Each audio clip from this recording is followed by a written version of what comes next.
Hello guys, welcome back to Trader Zearth weekly indices update. So let's talk about this week's market, right? So last week I think there were a few markets that I mentioned that I see a little bit of weakness, and as per our expectation, the market did drop on the week. So let's take a look on the market for the upcoming week. So for the SNP500, I can see that there is a pretty strong sell down last week, and the volume is notably high as well, right? So one thing that I'd like us to take note is that despite the sell down that we're seeing, right, the price is currently resting at a pretty decent support level. The support level between 3800 and 3820. So from the news, I actually saw that I think the House approved the coronavirus pandemic relief yesterday, right? So this is something that we need to take note of. This is something that we should be wary about. So this is the kind of news that will potentially make their market rebound. However, from the chart's point of view, we can say that the market is looking pretty bearish right now. So the question right now is, how do we trade going forward to next week, right? So one thing for sure is that we have to take a look at the few key support and resistance. This is definitely one of them, and if this is broken, we will see the price easily retest the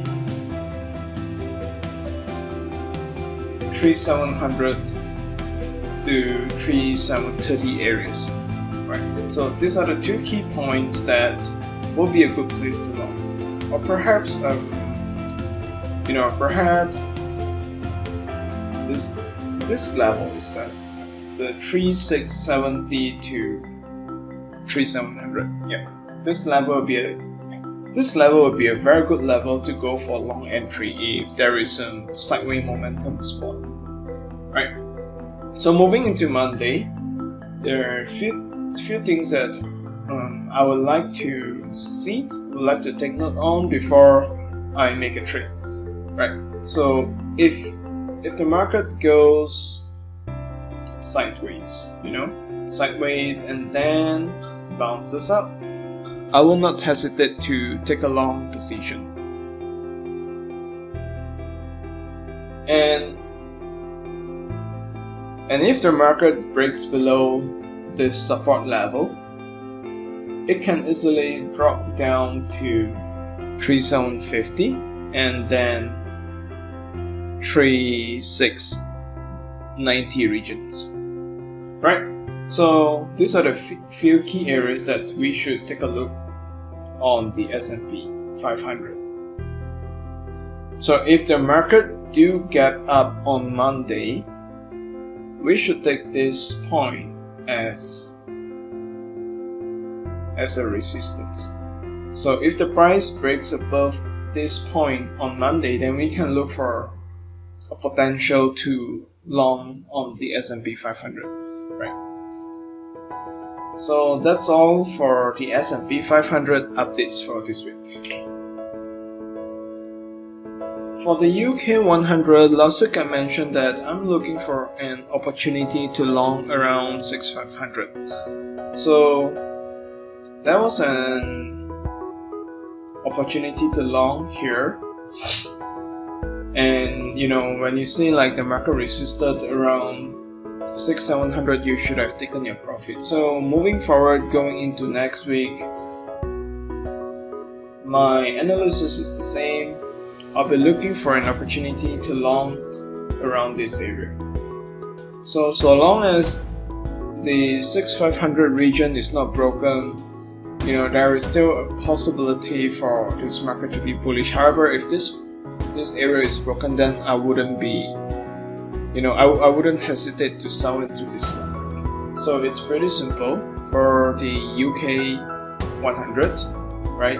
So if this key area is broken, just short all the way to 6300, and if this key area is supported, you can long all the way to maybe 6700 first, and if the momentum is still there, all the way to 6900 region.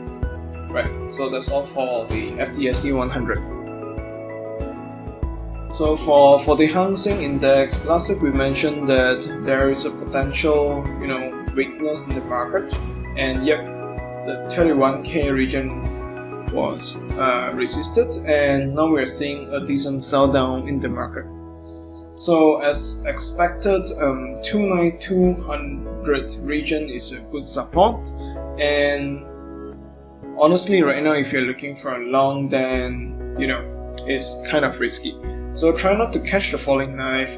If the Hang Seng Index stops dropping and it goes sideways for a bit, then you can look for a long to 30K and then 31K, right? However, if this region is not supported, it can easily fall back down to 27,800, right?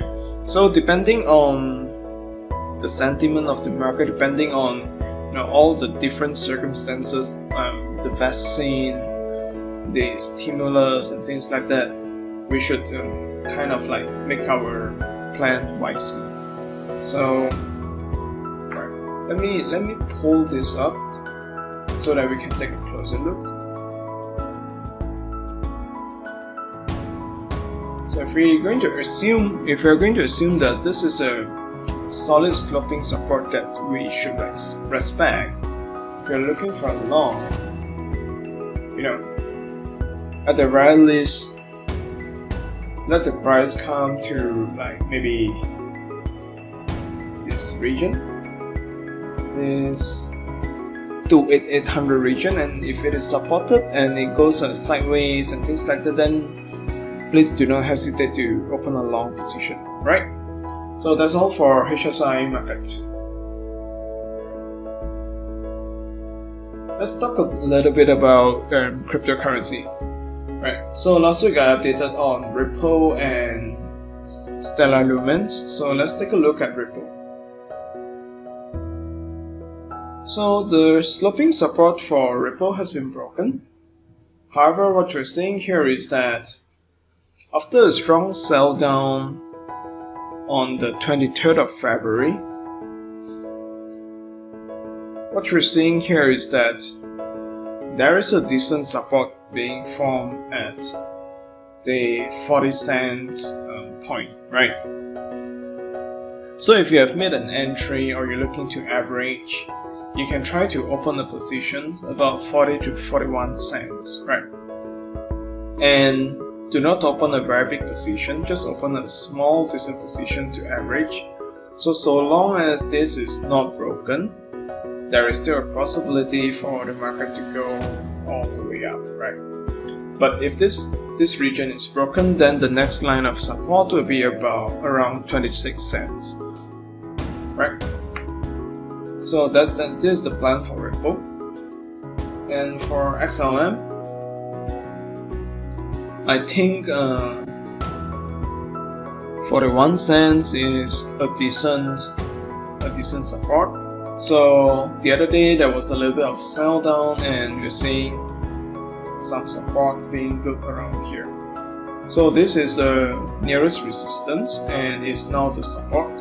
So long as the price can stay above 40 cents, we should be seeing further upside pretty soon, right? So if you have some positions on hand, do consider to take some profit when it reaches 50 cents, right? So that's all for my updates this week. As usual, I hope that this update helps you in your weekly trading, and I'll be back with more updates next week. Alright, see you guys, thank you for listening. See you next week, bye bye.